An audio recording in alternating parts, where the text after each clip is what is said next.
Alright, I'm just gonna hit record and begin. So this demo is gonna be all about what do you do after this stage, right? So if you remember, this is my ugly Flintstones ring, as I call it, in bronze, and it was a great casting. Everything turned out just fine. But now I'm ready to cut off the sprues and start the process of chasing. So what I have here is my flexible shaft tool with the mini cutoff wheels, which I pulled out and showed you all a week or so ago. And I wanted to show you this particular Fordham, or is it a Fordham? Yeah, it is a Fordham. It's an older one, right?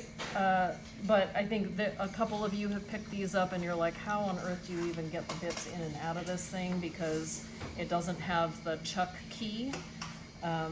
So this one is a little complicated. You'll notice that there's a hole here in the handheld part of the tool, and if you look at it and you spin the shaft, you'll notice that you'll be able to see through the entire machine because there's an interior hole in the shaft that aligns with the hole that we can see. And then you're just going to take any kind of implement where you can put a stiff bar all the way through the machine, and that's the lock. It locks it locks it in place. It locks the shaft in place. So those of you who worked with the right angle grinders last year, remember you turn the wheel while depressing the button until it clicks. This is kind of like a manual version of that, okay? And then you need one of these little wrenches, and you'll notice that here in the exterior collet of the tool, there are these two cutout sides, and so that just slides in, and then you can loosen this, remove the bit, put in a new one, and then slide the wrench back into place, and you're tightening it, okay? When you tighten it, please do not crank on it with all of your, strength, right? Because it will then mean that it's hard to get back off. So we call it just like a hand tightening. Monkey tight, not gorilla tight. Have you heard that? I haven't. Monkey tight, gorilla tight? Yeah, I don't know, I like it. Sure. Yeah. Can we attach it to the Fordham tools because we could not find that wrench? I looked in looking for it. This wrench, That's the only Fordham that's. there are two of these like this, and this is just literally one of my ceramic tools.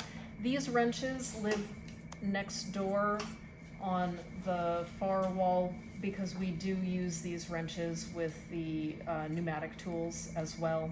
So I think we'll have greater occasion to use them next door than over here. But for today, I'll keep it in here.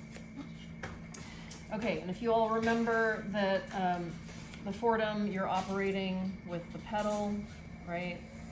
And it's like a gas pedal. You just hit it to make it go. This is actually not a very powerful Fordham. Like I'm flooring it right now. Is Fordham the brand name? Fordham is the brand name. And what is the general thing called? It's a flexible shaft rotary tool. Oh, it's not. So it's down. It's not down. This is like barely going. What's that? It's not down. It's not the down. It's not a Dremel. Oh. Dremel is just a brand. Oh. It's like calling facial tissue Kleenex. Okay. You know what I mean? So I might have to. You might have to repeat the name, the long version. Flexible shaft rotary tool. So this one might be destined for retirement because I'm noticing that the more that the shaft, so this is what it's referring to. So this is the flexible shaft right here. So if it's kinked, it's maybe having a harder time. But if it's straightened, you see it's increasing the RPMs. So, you know, I mean, this is probably 30 years old, so Could you older do than this? some of you in the room. Could you do this with a Dremel? You could, yeah. These are just the more expensive version of a Dremel, and they last a lot longer Okay. because the motor is externalized. With the Dremel, the motor is inside the tool, so it's a bulkier thing to hold on to, and they don't last as long. So, okay, so I'm going to use the wire cutoff disc to cut my sprues off initially. And what I would say when you're cutting them off, don't cut off right next to the actual ring or whatever piece of jewelry you've created. Give yourself a little margin of error. So it would suck to like start cutting and then end up cutting into your piece of jewelry. So if you just have your cut line a little bit, I'm talking like, you know, a couple millimeters, right? But away from your jewelry piece, that will ensure that like the disc, if you slip a little bit or the angle is off in a funky way, that you're not actually cutting into your piece of jewelry. And then I wanted to point out these tools. So once you cut off, you'll have like a very kind of sloppy, straight, flat cut surface. And then you're gonna switch to other bits to chase away the excess material. So that's where these 3 boxes that live in that door are going to come in handy. I will tell you that I opened one of them. I opened this one this morning. And this is what I found, and I thought that was the weird face that I made at you. Not because you did it, but I was just like, what the hey? This is the laziest way I've ever seen these bits put away. For God's sake, the holes are right here, okay? Someone was in a rush, so don't do that. Take your time with cleanup, but put them in their little cubby holes, please. And then also, notice that I'm a dork and I took the time to draw the various profiles on the top of the boxes. So this is a large barrel, this is kind of a flat disc, and this is a cone-shaped bit. So what I found in here is a little bit of everything. So this is the only one that matches this profile that belongs in here, okay? So I thought, okay, I'm gonna get them all out. This doesn't belong in here. That doesn't belong in here. So I'm gonna make you watch this because Maybe you can also put the number of bits that belong in there. I don't, why? You I just don't have know. to look at the top of the No. box to Don't know if all the holes to are know filled. what- How many of them? How many? How many of them supposed to be there? If they break, you buy more. Yeah, exactly, Big Ben. that too. So I'm already noticing that, like, I feel like some of, Fascinating. Yeah, Watching. yeah. I want to see the grows in your house now. I admit that I'm a little, you know, I'm a little OCD, but listen, to the point of the video that we just watched this morning, like, unless you have good tools, you're not gonna make good things, and there is some credence to that. So I feel like we're missing some of these conical ones, so that makes me want to look in other boxes too. You laugh at me, but you know, just I want you to appreciate that when you're looking for a tool and I've organized Makes all the things, difference. you're finding it in the right place. So so these two do not belong. And these are a little, I have a lot of these and they're all kind of looking the same. So I feel like, Where else they? I don't know. Where else did they go? I have no clue. And this one is almost on its last leg, so it's kind of down to nothing. So those get ground away as you They use get them. ground away eventually, yeah. Okay, so at least we're in a little bit of better shape. And now I will start the demo of actually grinding. So I'm going to maybe, if one of you can kind of look through here and just make sure that you can still see, but I want to stretch this shaft out so that it's as long as possible when I'm cutting off the sprues. Yeah, you can adjust it, Lisa. Do you want it closer up? Sure.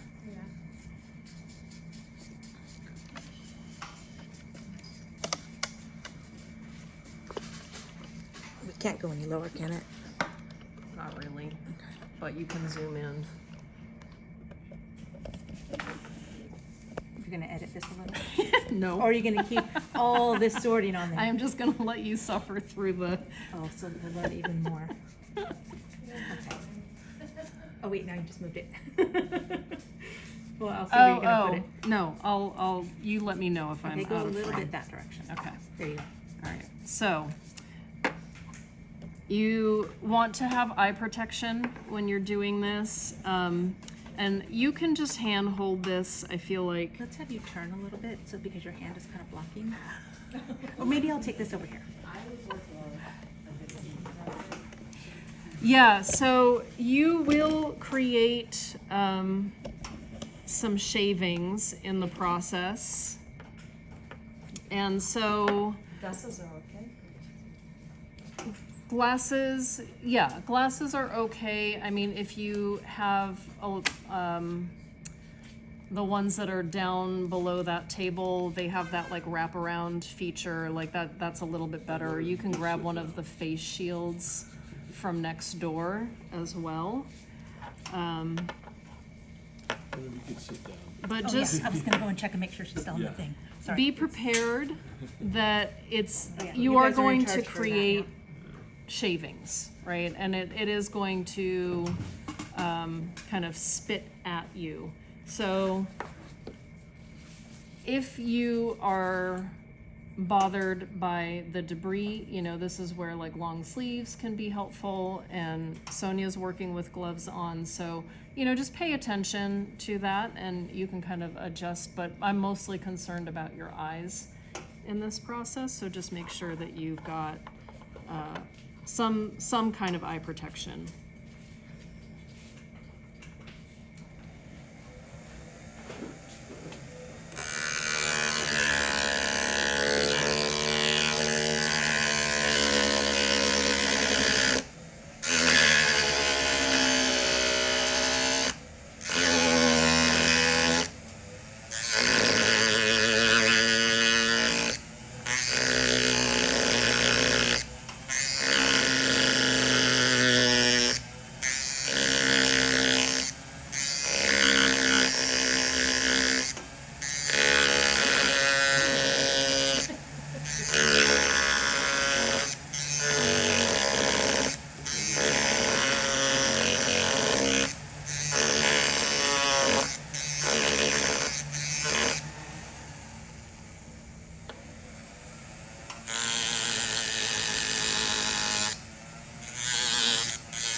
So as I'm cutting through, I'm not just watching the cut that I'm making, but I'm also paying attention to the outer edge of the disc to make sure that it's not going to bang into my ring. The other reason, you know, as you grind the metal away, it is going to heat the metal. So that could be another reason why you want to wear a glove in this process.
So now all the sprues are cut off, and the whole ring it's pretty warm. And so now I'm able to access these other points. I'm gonna pass this around so that you can see it. It's warm, it won't burn you though. And just be careful of the sharp edges. It might, the sharp edges, yes, thank you. So once you get it down to that, then you're realizing like, oh, there's not really a whole lot to hang on to, and I still need to do more cutting. So you might want to grab one of these ring clamps. They're located underneath the bench over there. Yeah, they're cool. I mean, and these are old. These, once upon a time at West Valley, there was a jewelry program, and so these were like left over. I just found them like in a corner covered with cobwebs and spiders, and I was like, oh, these will be really handy. So any questions so far as that's going around? It would be great to revive the jewelry program. Well, I'm trying. I'm chipping away at it in terms of just, I got so far as revising the curriculum. So like anytime like a new class is added, you can't even imagine how much work goes into that preparation. Like it literally took me 3 years to, you know, teach myself a lot of this stuff, and then also like go through the curriculum updating, rewriting process.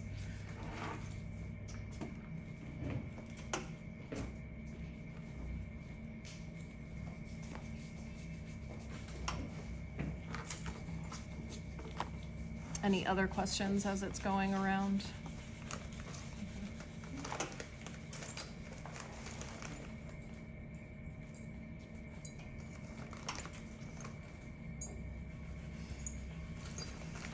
Is it a lot harder to cut that than it would be silver?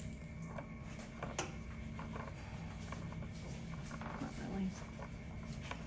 Not really. Yeah.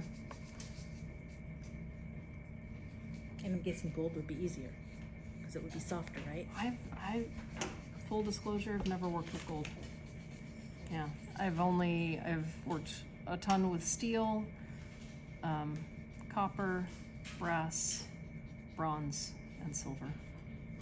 And gold and platinum, you want to be collecting all that dust for recycling. Yeah. Oh, yeah, Expensive. right. Okay, but with the dust that comes off of that, Yeah. if it was gold or platinum, how much of that is disc versus metal that you could reuse?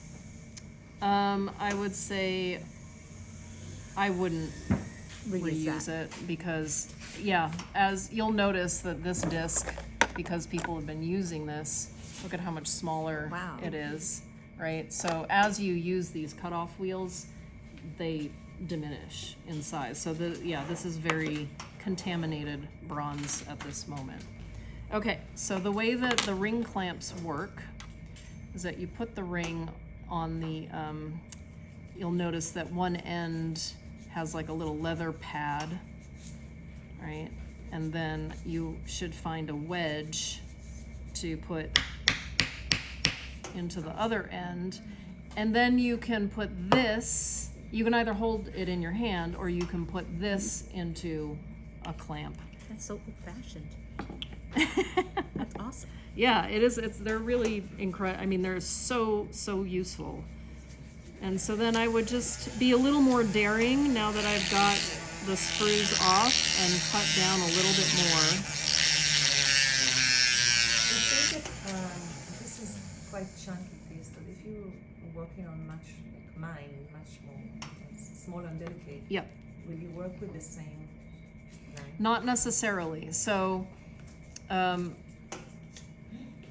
believe, yeah, you all have had experience working with the jeweler's saw, right? So for someone who's got like really teeny tiny, like, Sonali, I'm thinking of your fish, I'm thinking of your pea pods, you know, pieces that are a lot more delicate. It's not, you don't have to go this route. right? But I'm just showing you like the quick way to get the sprues off and begin the chasing process. But if your pieces are tiny and super delicate, I would err on the side of caution.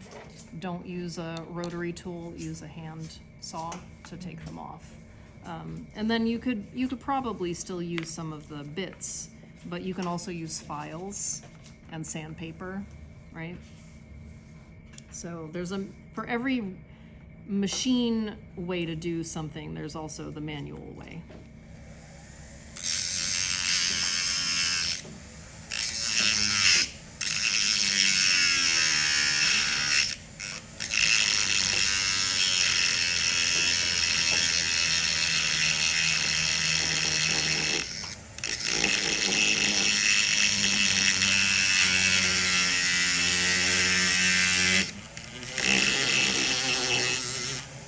The only part you're using is the edge? Yep. Okay. Yep. Okay, so,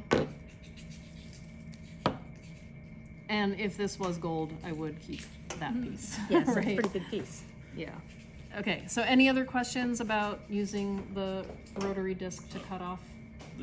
How is the disc attached to the shaft? I'll show you that when I remove it, So, okay, now I'm removing the bit, so I need to, and you can only see this if you're really up close and personal to the tool, but if you look through the hole, you're just turning the shaft until you can see all the way through the tool, slide in something rigid, and then you are lefty-loosey loosening it with the wrench. You're talking about how is this mounted on here? Yeah, Right. so this bit, it actually, you push it down, it's on like a little internal spring, and then you pick up the disc and lift it off. But this is what, Okay, where does those live? there's only one. There's only one. Only one, and it lives in this box, so please make sure that it goes back in that box. That's good information. Yeah, we'll see how long that lasts. Okay, so now let's say I'm ready to take a next step. So I want to use one of these other bits to get a little bit closer.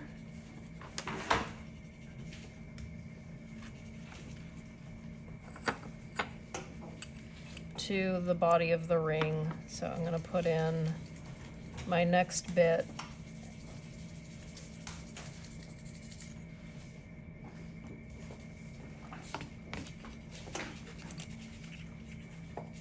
Oh shoot. I think that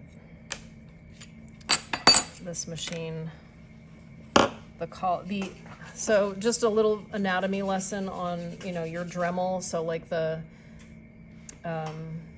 inside of this shaft, there's like a little 3-pronged collar that pinches the bit in place, and that's called a collet. And I think the smallest setting for this internal collet here is still too big for this bit. So I'm gonna need to, Some of those are 1/8-inch collets, and those are 3mm shafts. yeah, Annoying just a to do. little bit too tiny. So I'm just gonna pause the video for now.